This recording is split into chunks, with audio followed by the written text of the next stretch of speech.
ఎందుకు ఈ భూ వివాదాల గల కారణం? సామాన్య రైతులై సామాన్య వ్యక్తులు పోతే అవి మారవు, చేయరు, దరఖాస్తులని పెండింగ్ లేదా రిజెక్ట్.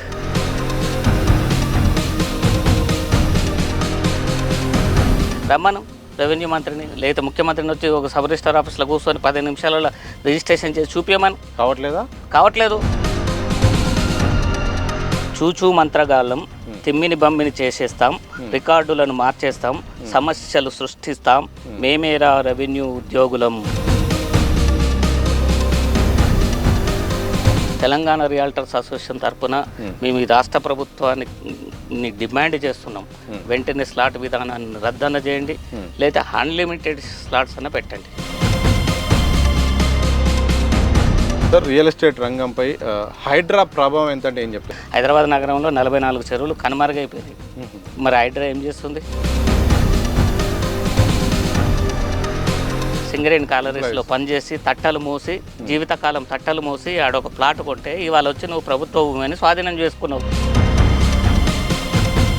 ఒక రెవెన్యూ అధికారి తప్పు చేయకపోతే 1 గజం భూమి కూడా నువ్వు కబ్జా చేయలేవు. నమస్తే. తెలంగాణ రాష్ట్రంలో కాంగ్రెస్ అధికారంలోకి వచ్చి 2 ఏళ్ళు కూడా పూర్తయిపోయింది. బీఆర్ఎస్ హయాంలో ధరణి తీసుకొస్తే దాన్ని భూభారతిగా రాష్ట్ర ప్రభుత్వం మార్చింది. అలాగే రిజిస్ట్రేషన్ల విధానం కూడా మొత్తానికి మార్చివేసింది. కొత్త ప్రాసెస్ అయితే కొనసాగుతుంది. ఇదే సందర్భంలో రియల్ ఎస్టేట్ పైన కూడా హైడ్రా ప్రభావం పైన కూడా చర్చ జరుగుతుంది. వివిధ రకాల కారణాలు కూడా రిజిస్ట్రేషన్ల పైన అలాగే రియల్ ఎస్టేట్ పైన కూడా దీని యొక్క ఇంపాక్ట్ కనిపిస్తున్నట్టు కూడా ప్రచారం జరుగుతుంది. వాస్తవంగా ఏం జరుగుతుంది, రియల్ ఎస్టేట్ ఎలా ఉంది, హైడ్రా ఇంపాక్ట్ ఏంటి, మరిన్ని విషయాలు తెలుసుకునే ప్రయత్నం చేద్దాం. మనతో పాటు తెలంగాణ రియాల్టర్స్ అసోసియేషన్ రాష్ట్ర అధ్యక్షులు నారగోని ప్రవీణ్ కుమార్ గారు ఉన్నారు. సార్, నమస్కారం. సార్, నమస్తే. రాష్ట్ర ప్రభుత్వం అధికారంలోకి వచ్చిన తర్వాత భూభారతి తీసుకొచ్చింది ధరణి స్థానంలో. వాస్తవానికి భూభారతి అనేది పూర్తి స్థాయిలో అమల్లోకి వచ్చిందా? ఏమైనా మార్పు చేర్పులు జరగాల? నేనేమంటున్నానంటే, ధరణి తీసుకువచ్చిన రోజు మేము ధరణి సమస్యల్ని మేము ముందుగా ప్రస్తావించినాం. తెలంగాణ రియాల్టర్స్ అసోసియేషన్ ధరణి సమస్యల్ని ముందుగా ప్రస్తావించి ధరణి అనేది ఒక సమస్యల చిట్ట పాపాల పుట్ట అని చెప్పినాం. ఓకే. ఆ సమస్యల చిట్టని, ఆ పాపాల పుట్టని ఆనాటి సిఎస్ సోమేష్ కుమార్ గారు అడిగిండు, లోపాలు ఏమున్నాయి, ప్రాబ్లమ్స్ ఏమున్నాయి ధరణిలో అని అడిగితే మేము రాసి ఇవ్వటం జరిగింది. రాసి ఇచ్చిన తర్వాతనే వాళ్ళు మాడ్యూల్స్ తీసుకొచ్చారు. మాడ్యూల్ తీసుకొచ్చి కొన్ని సమస్యల్ని పరిష్కరించగలిగారు. కానీ ఎన్ని సమస్యలు పరిష్కరించినా కూడా ఇంకా కొన్ని లక్షల మంది రైతులు సమస్యలతోటి రెవెన్యూ ఆఫీసుల చుట్టూ తిరుగుతున్నారు. ఓకే. వీళ్ళు వచ్చి మేము ధరణిని రద్దు చేస్తాం, ధరణిని రద్దు చేస్తామన్నప్పుడు నేనేం చెప్పినంటే, ధరణి పేరు మాత్రం రద్దు చేస్తారు, డిజిటలైజేషన్ అయితే మస్ట్, దాని ఏం మీరు రద్దు చేసేది ఏం లేదు. గదే రెవెన్యూ అధికారులు ఉంటారు, అవే పనులు చేస్తూ ఉంటారు వాళ్ళు, రెగ్యులర్గా అలవాటైన పని వాళ్ళకు. ఓకే. ఇంక మీరు ఏం చేయగలిగారు? వీళ్ళు పేరు మాత్రం మార్చారు, ధరణిని పేరు మార్చారు, అంతే తప్ప ఇప్పటి వరకు భూభారతిలో ఎలాంటి సమస్యలు పరిష్కారం కాలేదు, ఎలాంటి సమస్యలను పరిష్కరించలేదు, భవిష్యత్తులో పరిష్కరిస్తుందనే నమ్మకం కూడా లేదు. ఎందుకు నమ్మకం లేదు? ఇప్పటివరకు జరిగింది ఏం లేదు కదా. ఉన్న సమస్యలు అట్లాగనే ఉన్నాయి కదా. అవే రెవెన్యూ ఉద్యోగులు కదా. రెవెన్యూ ఉద్యోగులకు సమస్యలు తెలియవా? రైతుల సమస్యలు తెలియవా? ఏ విధంగా ఏ గ్రామంలో ఇప్పుడు ప్రతి మండలానికి ఒక రెవెన్యూ ఆఫీసర్ ఉంటాడు, మండల రెవెన్యూ ఆఫీసర్. ఆడ ఆర్ఐ ఉంటాడు, సర్వేర్ ఉంటారు. వాళ్ళకు అన్ని ఆ యొక్క మండలంలో ఉన్న అన్ని సమస్యలు వాళ్ళకు తెలుసు, కానీ వాళ్ళు పరిష్కరించడానికి ఇష్టపడరు. రెవెన్యూ సమస్యలు పరిష్కారం అయితే రెవెన్యూ డిపార్ట్మెంట్లో ఉన్నటువంటి ఉద్యోగులకు ఆదాయం ఎక్కడి నుంచి వస్తుంది?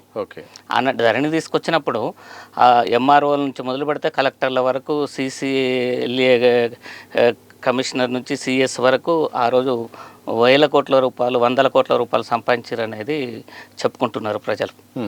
మేము కూడా ఆరోపించినాం.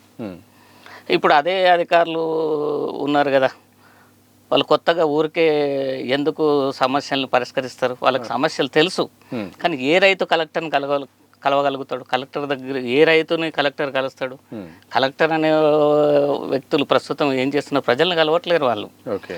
ఏదో ప్రజావాణి అని ఆ రోజు ఏదైనా ఉండి ఒకటి రెండు దరఖాస్తులు స్వీకరిస్తున్నారేమో కానీ కలెక్టర్స్ ఆ యొక్క జిల్లాల్లో ఉన్నటువంటి రెవెన్యూ సమస్యల పరిష్కారానికంటే రాజకీయ నాయకుల సమస్యల్ని పరిష్కరించడం కోసమే ఎక్కువ వాళ్ళు సమయాన్ని కేటాయిస్తున్నారు. మాలాంటి వాళ్ళు పైన కలెక్టర్లు కలవరు. ఓకే. కాబట్టి ఇది మామూలు సామాన్య రైతును కలిసేది ఎవరు? సామాన్య రైతు గోస వినేటోళ్ళు ఎవరు? వాళ్ళు తిరిగి వాళ్ళు పొద్దున లేస్తే సర్ది కట్టుకొని సర్ది మూట భుజాన వేసుకొని రెవెన్యూ ఆఫీసుల చుట్టూ తిరిగి చెప్పులు జతలు అరిగిపోయిన వాళ్ళు ఉన్నారు. ఇదే సందర్భం ఒక ప్రశ్న అడుగుతానండి. ప్రజాభవన్లో ఈ ఫిర్యాదుల స్వీకరణ ఉంటుంది, కలెక్టర్ల దగ్గర ప్రజావాణి ఉంటుంది, అలాగే గాంధీ భవన్లో కూడా ఈ మధ్యకాలంలో మంత్రులతో ముఖాముఖి అనే ఒక కార్యక్రమం పెట్టారు. ఏ కార్యక్రమం చూసినా మెజారిటీ ఫిర్యాదులు కూడా దాదాపు భూ సమస్యలే వస్తున్నాయి. భూమి మొత్తం అన్యాక్రాంతమైంది, తప్పులు జరిగినాయి, వేరే వాళ్ళ దాంట్లో జరిగిపోయినాయి, ఇలాంటి సమస్యలు వస్తున్నాయి. ఎందుకు ఈ భూ వివాదాల గల కారణం? ఇప్పుడు ప్రజా దర్బార్లో వచ్చిన దరఖాస్తులను ఏం చేసిరు వీళ్ళు? ఏడ పరిష్కరించారు? ఆ దరఖాస్తులను ఏడున్నాయి, ఏడదాసి పెట్టారు. అంత అవుతుంది. అసలు ఎంత ఆర్భాటం చేశారు స్టార్టింగ్. అదే ఎక్కువ అసలు ఇవాళ ఎక్కడ పోయారు? ఇవాళ ఎందుకు నడవట్లేదు ప్రజా దర్బార్? ఎందుకు సమస్యల పరిష్కారం కావటం లేదు? ఎక్కడ ప్రజా దర్బార్లో ఎవరన్నా మంత్రులు కూర్చుంటున్నారా? కూర్చోట్లేరు కదా. ఎమ్మెల్యేలు కూర్చుంటున్నారా? అధికారులు కూర్చొని పరిష్కరిస్తున్నారా ఎవరైనా సమస్యలతోటి వస్తాయి? అయితే అసలు వాళ్ళు చెప్పినంత అద్భుతంగా పాలన ఉంటే సమస్యలు ఎక్కడి ఇంకా రాష్ట్రంలో? ఎక్కువ ఫిర్యాదులు భూ సమస్యలు రావడం గల కారణం నేనేమంటున్నా, ధరణి వచ్చిన కొత్తలో నేను ఒక 4 వాక్యాలు రాసుకున్న రెవెన్యూ ఉద్యోగుల గురించి, అలా ఉన్న కొంతమంది ఉద్యోగుల గురించి. అదేంటంటే, చూచూ మంత్రగాళ్ళం, తిమ్మిని బమ్మిని చేసేస్తాం, రికార్డులను మార్చేస్తాం, సమస్యలు సృష్టిస్తాం, మేమేరా రెవెన్యూ ఉద్యోగులం, ధరణి పోయి భూభారతి వస్తే ఏమిటి, ఆఫీసుల చుట్టూ తిప్పుకుంటాం, పని కావాలంటే పైసలు కావాలంటాం, న్యాయం అన్యాయంతో పని లేదు, పైసలు ఇస్తే రికార్డులు మార్చేస్తాం, లంచానికి కుర్చీ వేస్తాం, కాదంటే తరిమేస్తాం, మేమేరా రెవెన్యూ ఉద్యోగులం. ఇదే నడుస్తుంది ఇప్పుడు కూడా. ఈ వ్యాఖ్యలు రాసిన తర్వాత రెవెన్యూ ఉద్యోగుల నుంచి ఎలాంటి స్పందన ఏమొస్తుంది? అందరిని అనట్లేను, మంచి వాళ్ళు ఉన్నారు అందులో, కానీ ఎక్కువ శాతం లంచాలకు అలవాటు పడ్డ వాళ్ళే ఉన్నారు. మీరు ఏఎంఆర్ ఆఫీసు నీతిగా రూపాయి లేకుండా పనిచేస్తుందో చెప్పమనండి. ఇప్పటికి కూడా రాజకీయ నాయకుల భూ కబ్జాలకే వీళ్ళు సపోర్ట్ చేస్తున్నారు. ఓకే. ఇప్పటికి కూడా దస్తావేజులు మారుతున్నాయంటే రాజకీయ నాయకుల ప్రభావంతో మారుతున్నాయి. సామాన్య రైతులై సామాన్య వ్యక్తులు పోతే అవి మారవు, చేయరు. దరఖాస్తులను పెండింగ్ లేదా రిజెక్ట్. సరే, ఇది పక్క పెడితే రిజిస్ట్రేషన్ల విధానంలో కొన్ని మార్పు చేర్పులు చేశారు. సులభంగా జరిగేలాగా స్లాట్ విధానాన్ని రెవెన్యూ శాఖ తీసుకొచ్చింది. ఇది అభ్యంతరాలు ఉన్నాయా? మంచిగా అమలు అవుతుందా? నేనేమంటున్నా, మేము తెలంగాణ రియాల్టర్స్ అసోసియేషన్ తరపున స్లాట్ విధానాన్ని వెంటనే రద్దన చేయండి, అపరిమితంగానైనా లిమిట్ లేకుండా స్లాట్స్నైనా పెట్టండి. ఓకే. స్లాట్ విధానం వల్ల చాలా ఇబ్బందులకు కొనుగోలుదారులు అమ్మకందారులు ఎదుర్కొంటున్నారు. చాలా ఇబ్బందులు. ఎట్లా ఎదుర్కొంటున్నారంటే, కొన్ని రిజిస్ట్రేషన్ ఆఫీసులలో వారం రోజులకు 10 రోజులకు కూడా స్లాట్ దొరకట్లేదు. ఇవాళ దరఖాస్తు చేస్తే 10 రోజులకు వస్తుంది స్లాట్.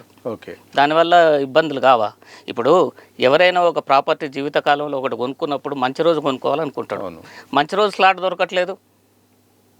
ఇదేం దరిద్రం, ఇదేం లోపం? అసలు బీఆర్ఎస్ గవర్నమెంట్ స్లాట్ విధానాన్ని అమలు చేసి కొన్ని రోజులు ఇది సరిగా లేదని చెప్పి రద్దు చేసింది. వీళ్ళేదో కొత్తగా కనిపెట్టినట్టుగా మేమే ఇక రిజిస్ట్రేషన్లో సమస్యలు పరిష్కరిస్తామన్నట్టుగా స్లాట్ విధానాన్ని తీసుకొచ్చి 15 నిమిషాలలో రిజిస్ట్రేషన్ అవుతుందని రమ్మను రెవెన్యూ మంత్రిని, లేదా ముఖ్యమంత్రిని వచ్చి ఒక సబ్ రిజిస్టర్ ఆఫీస్లో కూర్చొని 15 నిమిషాలలో రిజిస్ట్రేషన్ చేసి చూపించమని. కావట్లేదు. లేదా స్టాంప్స్ అండ్ రిజిస్ట్రేషన్ అయ్యి ఆయన ఎక్కడ ఉంటాడో ఎవరికి తెలియదు. మహాత్ముడు, ఆయన ఫోటో తెలియదు, ఆయన ముఖం తెలియదు, ఆయన పరిచయం తెలియదు, ఆయనకు రాష్ట్రంలో ఉన్న 142 సబ్ రిజిస్టార్ ఆఫీసులు ఎక్కడున్నాయో తెలియదు, ఆడిటింగ్ జరుగుతుందో లేదో తెలియదు ఐజీ గారికి. రిజిస్ట్రేషన్ శాఖలో చాలా అవకతవకలు జరుగుతాయి, ప్రతిరోజు జరుగుతూనే ఉంటాయి. ఆడిట్లో పట్టుకోవచ్చు కానీ పట్టుకోరు, ఎవరి వాటా వానికి దొరుకుతూనే ఉంది. ఆ స్లాట్స్ ఎంత దారుణం అంటే, స్లాట్ విధానం చాలా దారుణం. ఇప్పుడు నారపల్లి లాంటి ప్రాంతాలు ఉన్నాయి, రోజుకు 48 కేటాయించారు. ఒకరోజు 100 వస్తాయి, నువ్వు ఎందుకు చేయవు? 150 వస్తాయి, ఎందుకు చేయవు? మంచి రోజు చూసుకొని కొనుక్కుంటాం కదా. Okay. లేకపోతే మీరు విదేశాలు అమెరికా నుంచి వస్తాడు, ఆయన రిజిస్ట్రేషన్ చేసుకొని పోవాలని చూస్తాడు, ఫ్లైట్ టికెట్ రిటర్న్ బుక్ చేసుకొని, ఆ రోజు రిజిస్ట్రేషన్ కాదు. ఏంది ఆయన పరిస్థితి? ఓకే, ఏమన్నా అసలు మెడకాయ మీద తలకాయ ఉన్నదా? ఒక విధానాన్ని అమలు చేసేటప్పుడు ఆలోచన చేసి అమలు చేయాలి కదా. లేకపోతే ఇతర రాష్ట్రాల నుంచి వస్తారు, వెంటనే రిజిస్ట్రేషన్ చేసుకోవాలనుకుంటారు, అభిప్రాయ భేదాలు వస్తాయి. ఒక ప్రాపర్టీ అమ్ముకున్నోనికి అత్యవసరం ఉంటేనే అమ్ముకుంటాడు. అవును. ఆయన అవసరం ఉన్న రోజు రిజిస్ట్రేషన్ కాకపోతే ఆయనకు కొన్నవాడు డబ్బులు ఇవ్వడు, మళ్ళీ వారం రోజులు వాయిదా పడుతుంది. అంటే ఆయన అవసరం డబ్బులు అందకపోతే ఆయన పరిస్థితి ఏంది? ఏం చేయాలి? ఇప్పుడు కొన్న వ్యక్తి రిజిస్ట్రేషన్ అయితేనే డబ్బులు ఇస్తాడు. అవును. ఇవాళ రిజిస్ట్రేషన్ అయితే సరైన సమయంలో ఇస్తేనే వ్యవహారం పూర్తవుతుంది.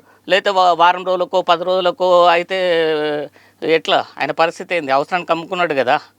మరి రాష్ట్ర ప్రభుత్వం ఇస్తుందా? రిజిస్ట్రేషన్ శాఖ ఇస్తుందా? మరి ఆయనకు డబ్బులు ఏంటి? అన్ని పిచ్చి పనులు కదా. అతి తక్కువ సమయంలో. ఇంకోటి 1:30 దాటితే 1:30 లోపు ఎవరైతే స్లాట్ బుక్ చేసుకున్న వాళ్ళు ఉన్నారో 1:30 లోపు పోయి ఫొటోస్ దిగితే తప్ప ఆ స్లాట్ ఉండదు, లేకపోతే ఎగిరిపోతుంది, కథం. మళ్ళీ ఒక రోజు స్లాట్ దొరికిన రోజు రావాలి. ఏంటండి ఇది?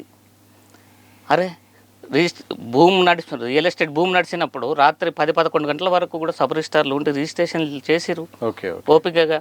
5 గంటల వరకే డ్యూటీ ఉన్నా కూడా రాత్రి 10-11 గంటల వరకు చేసిరు. అరే వాళ్ళు డ్యూటీ చేయడానికి రెడీగా ఉన్నారు సబ్ రిజిస్టార్లు. అంటే అధికారులు చేయడానికి సిద్ధంగా ఉన్నా కానీ ఉన్నారు. ప్రభుత్వము ఈ విధానం ఒక డాక్యుమెంట్ పరిశీలించడానికి ఒక సబ్ రిజిస్టార్కు 15 నిమిషాలు టైం పడుతుందండి. నువ్వు 8 నిమిషాలలో చేయమంటావు ఎందుకు? 8 నిమిషాలలో ఆయన కరెక్ట్గా చూడలేదనుకో డాక్యుమెంట్లో తప్పులు ఉంటాయి. ఎవరు బాధ్యతలు? ఎవరు బాధ్యత వహిస్తారు? ఇప్పుడు ఒక సబ్ రిజిస్టార్ స్టాంప్ డ్యూటీ కరెక్ట్గా కట్టినా లేదా చూసుకోవాలి. సర్వే నెంబర్లు ప్రైవేట్యా ప్రభుత్వానియా చూసుకోవాలి. బౌండరీస్ తప్పు ఉన్నాయా లేవా చూసుకోవాలి. అన్ని కాలాలు చూసుకోవాలి. ఒకవేళ చూడలేదనుకో డాక్యుమెంట్లో తప్పు వస్తుంది. డాక్యుమెంట్లో తప్పు అయితే పరిస్థితి ఏంది? ఇప్పుడు ఒక వ్యక్తి నాకు ఒక ప్లాట్ అమ్మిండు, నా రిజిస్ట్రేషన్ డాక్యుమెంట్లో తప్పులు పడ్డాయి. మళ్ళీ అతను రాడు రెక్టిఫికేషన్కు. మళ్ళీ నేను రెక్టిఫికేషన్కు ఫీజు కట్టాలి, ఒక రోజు కేటాయించాలి. ఆయన నాకు అమ్మిన ఆయన రాడు. ఏం చేయాలి? ఇవన్నీ ఏంది? ఈ లోపాలను మీరు ఎందుకు సంస్కరించలేకపోతున్నారు? అధికారులు మాలాంటి వాళ్ళని పిలవాలి కదా. అధికారులు కానీ లేకపోతే ఈ రెవెన్యూ మంత్రి కానీ లేకపోతే క్యాబినెట్ కానీ మాలాంటి వాళ్ళని పిలిస్తే మేము సమస్యలు క్లియర్గా చెప్తాం కదా. అరే ఒక రిజిస్ట్రేషన్కు ఎంత అవుతుందో అవగాహన లేదు దారుడికి. రిజిస్ట్రేషన్ పోతే అక్కడ డాక్యుమెంట్ రైటర్ ఎంత చెప్తే అంత ఇవ్వాల్సిందే. చాలా సమస్యలు ఉన్నాయి. ఒకటి రెండు అంటూ లేవు, చాలా ఉన్నాయి. అసలు రిజిస్ట్రేషన్ చేసినందుకు ఎంత ఇవ్వాలో కూడా తెలియదు కదా. ఒక్కడ 5,000 వసూలు చేస్తారు, ఒక్కడ 10,000 వసూలు చేస్తారు, ఒక్కడ 2,000 వసూలు చేస్తారు, ఒక్కడ 1,000 రూపాయలు వసూలు చేస్తారు. ఇదేం సిస్టమ్? నువ్వు కొనుగోలుదారుడికి అమ్మకందారుడికి నువ్వు అవగాహన కల్పించాలి కదా. అవగాహన ఎందుకు కల్పించట్లేవు? లక్షల రూపాయలు నువ్వు స్టాంపు డ్యూటీ తీసుకుంటున్నావు కదా. నువ్వు రిజిస్ట్రేషన్ చేసుకుంటే నీకు గ్యారంటీ ఏముంది? లేదు కదా.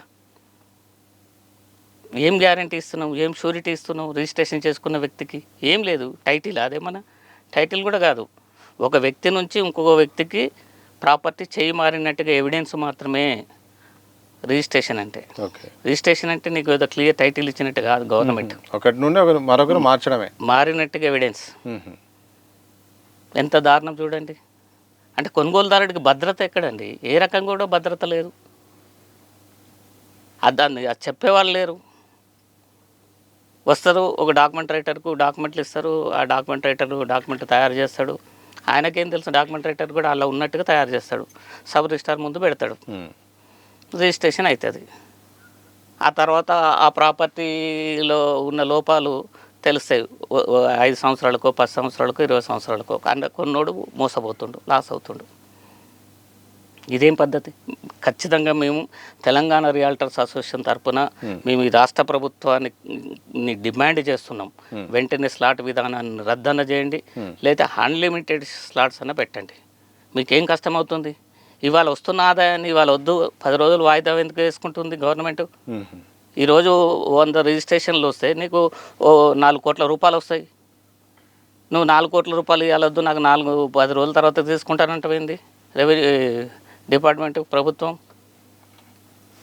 అరే ఎంత దారుణం జరుగుతుందంటే మేము ఎంత సఫర్ అవుతున్నామంటే ఇప్పుడు ఒక రియాల్టర్ ఉన్నాడు, ఒక ఆయన దగ్గర ఇక నీకు పలానా రోజు రిజిస్ట్రేషన్ చేపిస్తా, పలానా రోజు నీకు డబ్బులు ఇస్తా అని చెప్తాడు. ఓకే.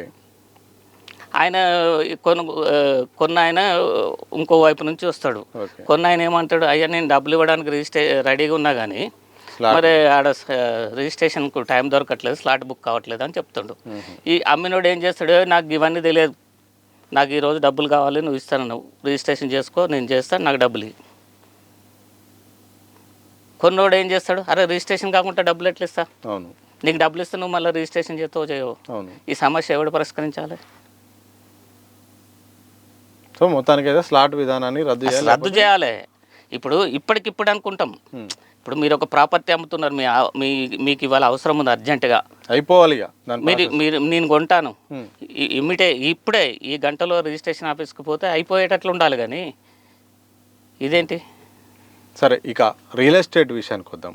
రియల్ ఎస్టేట్ విషయంలో బీఆర్ఎస్ ఏమంటుందంటే మొత్తం రియల్ ఎస్టేట్ పడగొట్టింది కాంగ్రెస్ సర్కారు, సీఎం రేవంత్ రెడ్డి తీరుతో అని బీఆర్ఎస్ బీజేపీ అంటుంది. ఇక అధికార పార్టీ ఏమంటుందంటే కోకాపేటలో దాదాపు ఎకరానికి 150 కోట్ల పైన పోతుంది, రియల్ ఎస్టేట్ చాలా పదిలంగా ఉందని కూడా రాష్ట్ర ప్రభుత్వం చెప్తుంది. ఈ ఒక్కసారి ఈ 2 ఏళ్ల పాలన తర్వాత గతంతో పోలిస్తే ఎట్లా ఉంది అసలు ఈ రంగం? నేనేమంటున్నా, బీఆర్ఎస్ గవర్నమెంట్లో రియల్ ఎస్టేట్ భూమి నడిచిన మాట వాస్తవం. ఓకే. రిజిస్ట్రేషన్ల సంఖ్య పెరిగిన మాట వాస్తవం, భూముల రేట్లు పెరిగిన మాట వాస్తవం. కానీ ఏమైందంటే డిమాండ్ కంటే సప్లై ఎక్కువైపోయింది. డిమాండ్ కంటే సప్లై ఎప్పుడైతే ఎక్కువైతుందో అప్పుడు బ్రేక్ అవుతుంది బిజినెస్ అనేది. ఇప్పుడు అదే జరిగింది. ఇంకోటి ఏంటంటే రేట్లు విపరీతంగా పెరిగిపోయినాయి, సామాన్యుడికి అందుబాటులో లేవు, పేద మధ్యతరగతి ప్రజలకు అందుబాటులో లేవు, ఒక గెస్టెడ్ ఆఫీసర్ కూడా అందుబాటులో లేవు, ఒక కలెక్టర్ కూడా హైదరాబాద్ నగరంలో ఇల్లు కొనుక్కోలేడు. ఒక కలెక్టర్కు వచ్చే జీతం మీద కొనుక్కోలేడు. కానీ మరి కోట్ల ఇప్పుడు ఫైనాన్షియల్ సిటీ వైపు ఒక అపార్ట్మెంట్లో ఫ్లాట్ కొనాలంటే 2 కోట్లు 3 కోట్లు ఉంటుంది. ఎవరు కొంటున్నారు? అంటే హైదరాబాద్ నగర పరిస్థితి కూడా చూడండి. ఒకప్పుడు ఒక గ్రామం ఉందంటే ఆ గ్రామంలో, ఇప్పుడు మా గ్రామం ఉందండి, మాది గార్ల గ్రామం. మా గ్రామంలో అన్ని కులాలు మధ్యలో ఉంటాయి. ఎస్సీ వాళ్ళు ఒకవైపు ఉంటారు ఊరుకు, ఎస్టీ వాళ్ళు మా ఎస్సీలలో మాదిగలు ఒకవైపు ఉంటారు, మాలలు ఒకవైపు ఉంటారు ఊరు బయట. ఇది జరుగుతున్నది.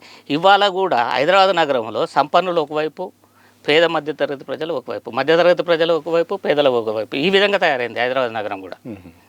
ఇప్పుడు ఫైనాన్షియల్ సిటీలో ఉన్నటువంటి సంపన్నులు ఉప్పల్లో లేరు కదా. ఓకే. ఫైనాన్షియల్ సిటీ ఉన్నంత అద్భుతంగా ఇటువైపు ఈస్ట్ వైపు లేదు కదా, హయత్ నగర్ వైపు, లేకపోతే విజయవాడ రోడ్లో, లేకపోతే ఈ రోడ్లలో లేదు కదా. ఎందుకు లేదు?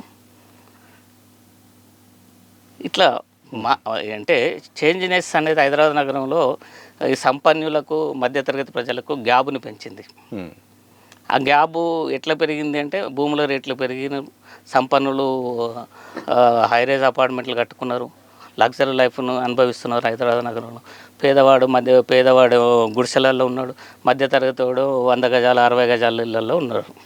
హైరైజ్ బిల్డింగ్ కట్టిన బిల్డర్స్ పరిస్థితి సానుకూలంగా, వాళ్ళు కార్పొరేట్ రియల్ ఎస్టేట్ సంస్థలండి. వాళ్ళు ఏం చేస్తారు, ఒక గ్రామాన్ని క్రియేట్ చేస్తారు, కొన్ని 100 ప్లాట్లు కడుతున్నారు. వాళ్ళు ఏం చేస్తారంటే అక్కడ 10,000కు కూడా గజం ఉండదు. అలాంటి ప్రాంతంలో వాళ్ళు 100, 200, 300 ఫ్లాట్స్ కడతారు. కట్టడం వల్ల ఏమైంది, అక్కడ డిమాండ్ పెరుగుతుంది, వాడికి విపరీతమైన లాభం ఉంటుంది. వాడు 5 సంవత్సరాల తర్వాత ఇవాళ బిల్డింగ్ కట్టి కంప్లీట్ చేసినా కూడా 5 సంవత్సరాల తర్వాత అమ్మినా కూడా వాళ్ళకి లాభం వస్తుంది. ఇప్పుడు వాళ్ళకైతే నష్టం ఎప్పుడు జరగదు. ఈస్ట్ వైపు కార్పొరేట్ రియల్ ఎస్టేట్ సంస్థలు ఎప్పుడూ నష్టపోవు. ఆడ వాళ్ళకు 3,000 పడితే వాడు 10,000, 8,000, 12,000 అమ్ముకుంటుండు. వాళ్ళు ఎట్లా నష్టపోతున్నారు? ఈస్ట్ వైపు కడుతున్నటువంటి బిల్డర్లు నష్టపోతున్నారు. 4,500కు, 4,000కు, 5,000 లోపే అమ్ముకుంటున్నారు. సేమ్ కన్స్ట్రక్షన్, సేమ్ పరిస్థితులు ఉంటాయి. కానీ ఇక్కడ లాభాలు తక్కువ, ఇక్కడ లాభాలు ఎక్కువ. ఎందుకంటే వీడు ఎక్కువ పెట్టుబడి ఉంటుంది, పెద్ద మొత్తంలో పెట్టుబడి చేస్తాడు, పారిశ్రామికవేత్తలాగా ఉంటాడు కదా సంపన్నుడు. వాళ్ళతో పాటుగా రాజకీయ నాయకుల సపోర్ట్ ఉంటుంది, అన్ని డిపార్ట్మెంట్ల సపోర్ట్ ఉంటుంది. కార్పొరేట్ రియల్ ఎస్టేట్ సంస్థలకు వాళ్ళకు అనుకూలంగానే నిర్ణయాలు ఉంటాయి. సార్ రియల్ ఎస్టేట్ రంగంపై హైడ్రా ప్రభావం ఎంత అంటే ఏం చెప్తారు? ఎందుకంటే బీఆర్ఎస్ ఒక రకమైన ప్రకటన చేస్తుంది, కాంగ్రెస్ కూడా మేము భూముల్ని కాపాడుతున్నాము, విలువైన భూములు కూడా హైడ్రా కాపాడుతుందని ప్రకటన చేస్తుంది. కానీ ఈ హైడ్రా ఇంపాక్టు ప్రాక్టికల్గా ఎట్లా ఉంది? యాక్చువల్గా ప్రభుత్వం చెప్పింది ఒకటి, అక్కడ జరుగుతున్నది ఒకటి. హైడ్రా అనేది తీసుకొచ్చిన ఉద్దేశం మంచిది. ఓకే, ఏమని వచ్చింది? హైడ్రాని ఎందుకు తీసుకొచ్చారు? ప్రభుత్వ భూములను పరిరక్షించడం కోసం, చెరువులను పరిరక్షించడం కోసం హైడ్రాని తీసుకొచ్చారు. తీసుకొచ్చి మరి ఎక్కడ అంటే హైడ్రా ఎవరి మీద ప్రభావం చూపుతుందంటే పేద ప్రజలు కట్టుకున్నటువంటి ఇళ్ళ మీదనే ప్రభావం చూపిస్తుంది. పెద్దలు, సంపన్నులు, రాజకీయ నాయకులు కట్టుకున్నటువంటి చెరువులలో కట్టుకున్న, ప్రభుత్వ భూముల్లో కట్టుకున్న వాళ్ళ జోలికి పోవట్లేదు, వాళ్ళ ఫామ్ హౌస్ల జోలికి పోవట్లేదు, వాళ్ళ అపార్ట్మెంట్ల జోలికి పోవట్లేదు, పేద వాళ్ళ జోలికి పోతుంది. అప్పట్లో ఇన్కన్వెన్షన్ మీద పోయింది అనుకుంటా. అది వేరే రకరకాల కారణాలు ఉన్నాయి. ఇన్కన్వెన్షన్ అనేది అది కారణాలు వేరు. Okay okay. ఇన్కన్వెన్షన్ ఒకటి కాగానే ఇక మొత్తం హైదరాబాద్ నగరాల్లో ఉన్న ప్రభుత్వ భూములు, చెరువులను రక్షించటం కాదు కదా. హైదరాబాద్ నగరంలో 44 చెరువులు కనుమరుగైపోయినాయి. మరి హైడ్రా ఏం చేస్తుంది? హైదరాబాద్ నగరంలో హైరేజ్ అపార్ట్మెంట్స్ చెరువులలో ఉన్నాయి. హైడ్రా ఏం చేస్తుంది? ఏం చేయట్లేదు కదా. ఇంకా ఘోరం ఏంటంటే ఒక 25 ఏళ్ల క్రితమో, ఒక 30 సంవత్సరాల క్రితమో లేఅవుట్ అయ్యి, గ్రామ పంచాయతీ లేఅవుట్ అయ్యి ప్లాట్లు కొనుక్కొని పలు దఫాలుగా రిజిస్ట్రేషన్లు అయినాయి. 30 ఏళ్ళ నుంచి ఒక్కొక్క ప్లాట్ 4-5 సార్లు రిజిస్ట్రేషన్ అయింది. ఎల్ఆర్ఎస్ కూడా కట్టుకున్నారు. ఇవాళ వచ్చి హైడ్రా ఇది ప్రభుత్వ భూమి అని ఫినిషింగ్ చేసి మేము ప్రభుత్వ భూమిని కాపాడినాం అని చెప్పుకుంటుంది. అరే ఆడ బాధితులు ఉన్నారండి, అమ్ముకొని అవతల పడ్డాడు, వాడిని పట్టుకోవట్లేవు నువ్వు కబ్జాదారుల నుంచి భూమిని కాపాడిన అనేది టైటిల్. పర్మిషన్ ఇచ్చిన అధికారులను ఏమనట్లేరు. నువ్వు 30 సంవత్సరాల తర్వాత నువ్వు ప్రభుత్వ భూమి అంటే వాడు బాధితుడు కొన్నోడు ఏం కావాలండి? జీవితకాలం మొత్తం సంపాదించుకొని ఒక ప్లాటో ఒక ఇల్లు కొనుక్కుంటాడు. 25 సంవత్సరాలు 30 సంవత్సరాల తర్వాత నువ్వు వచ్చి ఇది ప్రభుత్వ భూమి అని నువ్వు ఫినిషింగ్ చేస్తున్నావు. ఏంది వాళ్ళ పరిస్థితి? వాళ్ళకి ఎవరు రెస్పాన్సిబిలిటీ? నువ్వేమైనా 2013 భూసేకరణ చట్టం ప్రకారం వాళ్ళకి ఏమైనా నష్టపరిహారం కట్టిస్తున్నావా? అరే నువ్వే కదా రిజిస్ట్రేషన్లు చేసింది, నువ్వే కదా ఎల్ఆర్ఎస్ ఇచ్చింది.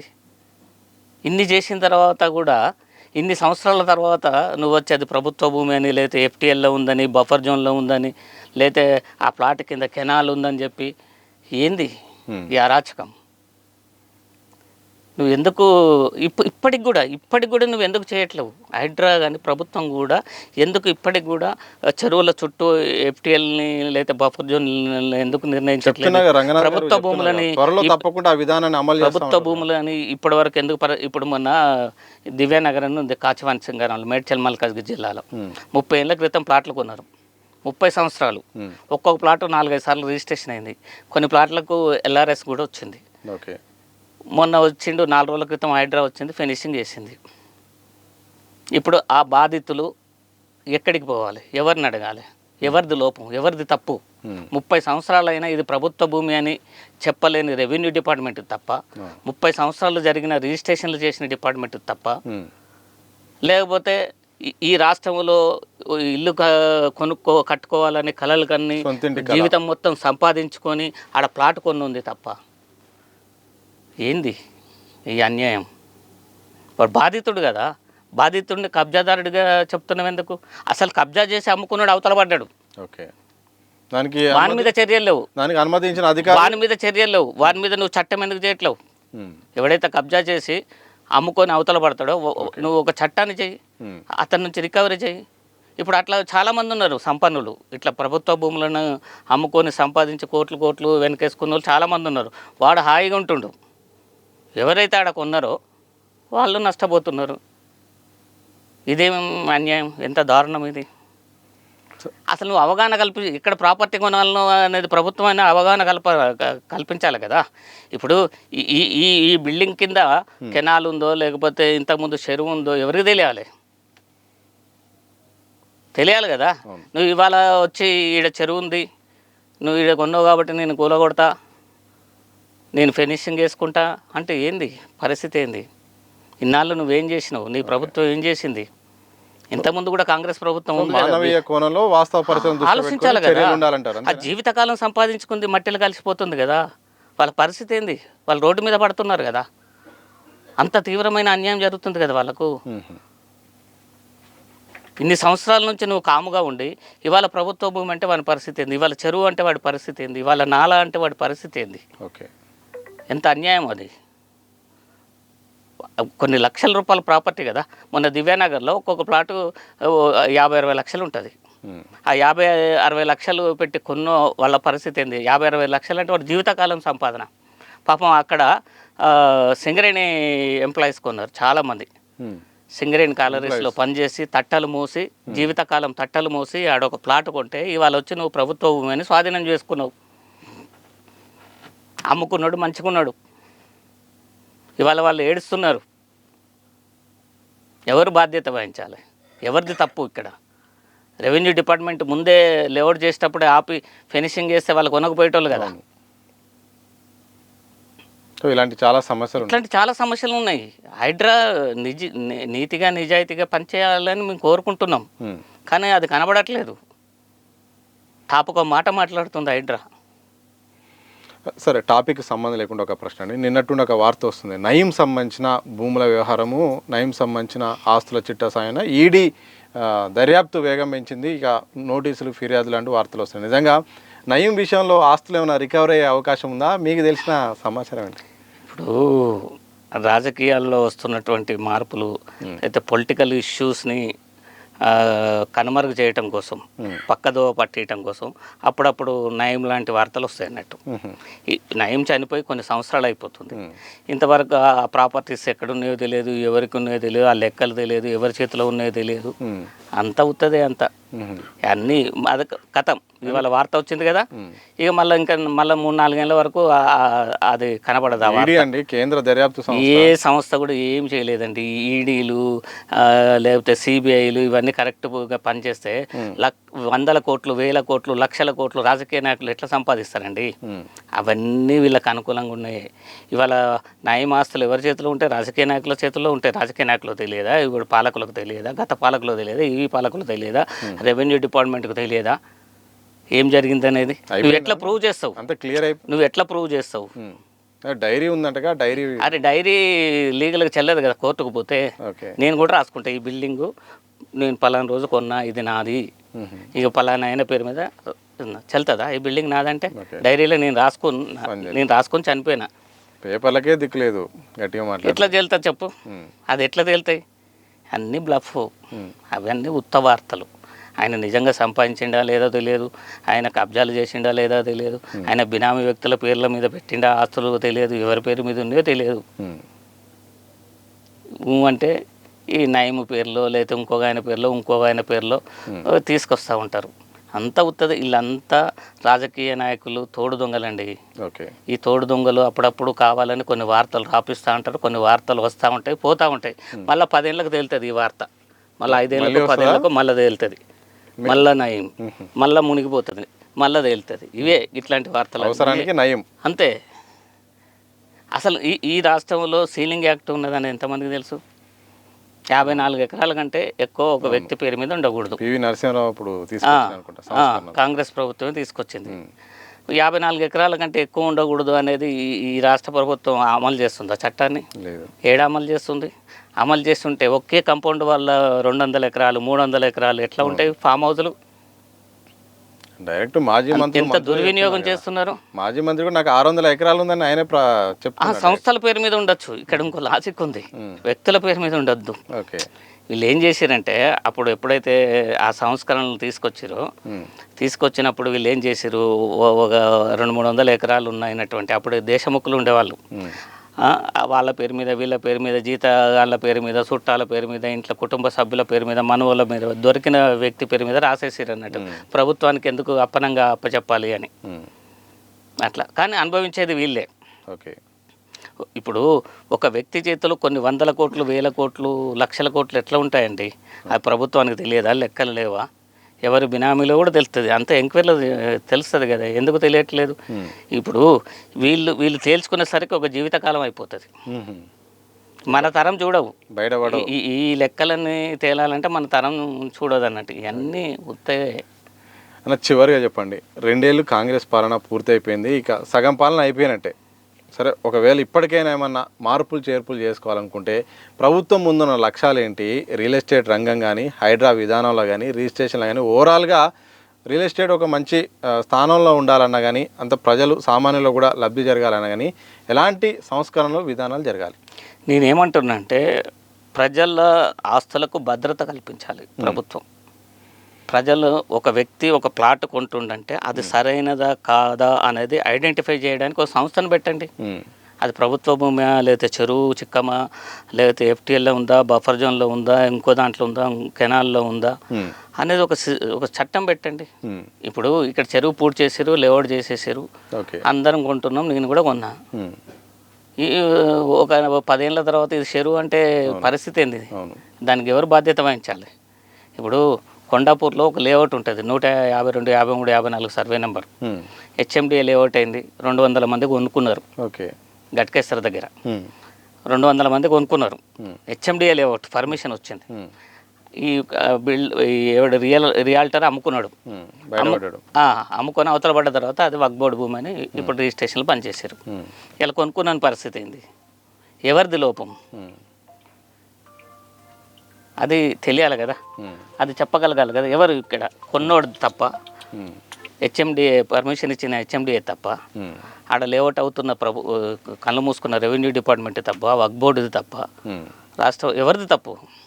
రియాల్టర్లు తప్ప. ఒక రియల్ ఎస్టేట్ వ్యక్తి నువ్వు పర్మిషన్ ఇచ్చినావు కాబట్టి చేసిండండి, అమ్ముకున్నాడు. అది ప్రైవేట్ భూమి అని అమ్ముకున్నాడు. తర్వాత నువ్వు వక్ఫ్ బోర్డు భూమి అంటున్నావు.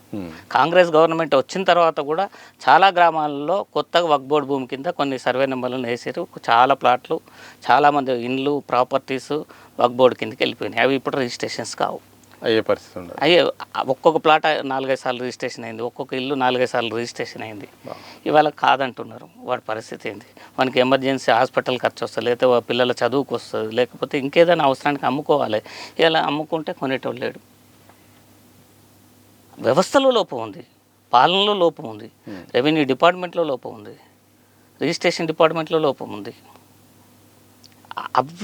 వాటిని ఆ సమస్యల్ని, ఆ లోపాలని పరిష్కరించినంత కాలం మోసం చేసేవాళ్ళు మోసం చేస్తూనే ఉంటారు, మోసపోయేటోళ్ళు మోసపోతూనే ఉంటారు. అది దాన్ని ఎట్లా పరిష్కరించాలనేది ఒక చేయాలి కదా, ఒక చట్టం చేయాలి కదా. రెవెన్యూ డిపార్ట్మెంట్ కరెక్ట్గా పనిచేసేటట్లుగా వీళ్ళు అసలు ఒక అధికారి అనేవాడు తప్పు చేయకపోతే రాజకీయ నాయకుడు రూపాయి కూడా సంపాదించలేడు. అక్రమంగా భూములు ఆకుపై కావు.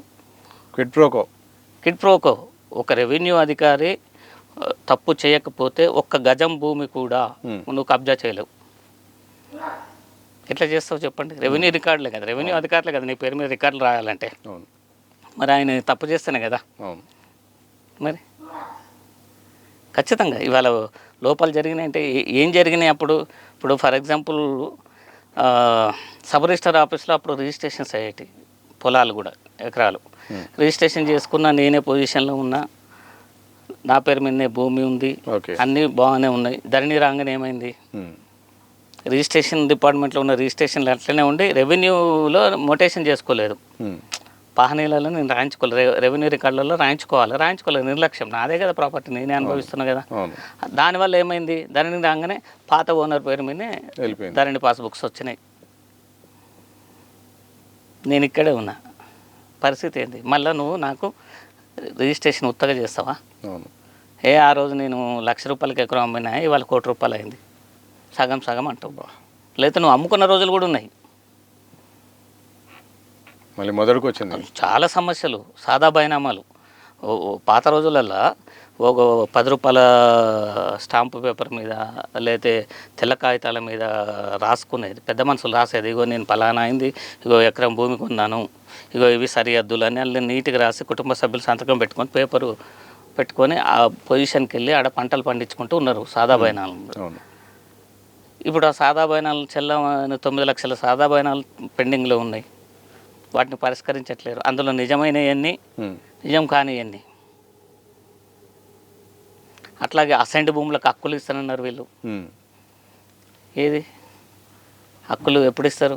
ఇతర రాష్ట్రాలలో ఇచ్చారు కదా అసైన్డ్ భూములు ఉన్న వాళ్ళకి హక్కులు, అమ్ముకునే హక్కు. నువ్వు ఎందుకు ఇవ్వలేదు? ఇస్తానని వాగ్దానం చేసినావు కదా. సో ఎక్కడ సమస్యలు అక్కడ ఉండిపోయాయి. ఎక్కడ సమస్య ఎక్కడ వేసిన గొంగలి అక్కడే ఉంది. అసలు సమస్యల పరిష్కారమే కావటం లేదు. వీళ్ళకు 5 వ్యక్తులతోటి కమిటీ, వ్యక్తులు మంచి వాళ్ళే కానీ సమస్యలు పరిష్కారం కావట్లేదు. పరిష్కారం కావాలని కోరుకుందాం మనం కూడా. థ్యాంక్ యూ అండి. Thank you. ఇది మొత్తంగా తెలంగాణ రాష్ట్రంలో రియల్ ఎస్టేట్ రంగం పరిస్థితి ఎలా ఉంది, అలాగే హైడ్రా తీసుకొచ్చిన ఉద్దేశం మంచిదైనప్పుడు కూడా దాని అమలు తీరు అనేది మాత్రం సామాన్యుల పాలిట శాపంగా మారింది. మరోవైపు ఈ రిజిస్ట్రేషన్ల స్లాట్ విధానం కూడా చాలా సమస్యలకు కొత్త సమస్యలు కూడా తీసుకొస్తుంది. స్లాట్ విధానాన్ని రద్దు చేయాలి, లేకపోతే అన్లిమిటెడ్ విధానాన్ని తీసుకురాలి, లేకపోతే మాత్రం రిజిస్ట్రేషన్ల సమస్యలు ఇంకా ఎక్కువయ్యే అవకాశం ఉంటుంది. ఇలా చాలా ప్రభుత్వాలు తలుచుకుంటే చాలా సంస్కరణలు చేయాల్సిన అవసరం ఉంది. ఇటు భూభారతి కూడా చాలా మార్పు చేర్పులు చేయాలి, అలాగే సామాన్యులకు అందుబాటులో కూడా తీసుకురావాల్సిన అవసరం ఉంది. కానీ ఎక్కడి సమస్యలు ఎక్కడ ఉన్నాయి, ప్రభుత్వాలు ఇప్పటికైనా చిత్తశుద్ధితో కార్యక్రమాలు నిర్వహిస్తే తప్ప ఇక చాలామంది ప్రజలకైతే మాత్రం ఇబ్బందులు అయితే తప్పని పరిస్థితి అని కూడా తెలంగాణ రియల్టర్స్ అసోసియేషన్ రాష్ట్ర అధ్యక్షులు నారగోని ప్రవీణ్ కుమార్ గారు అయితే మాత్రం స్పష్టం చేసిన సందర్భం కనిపిస్తుంది. చూస్తూనే ఉండండి దిశ టీవీ.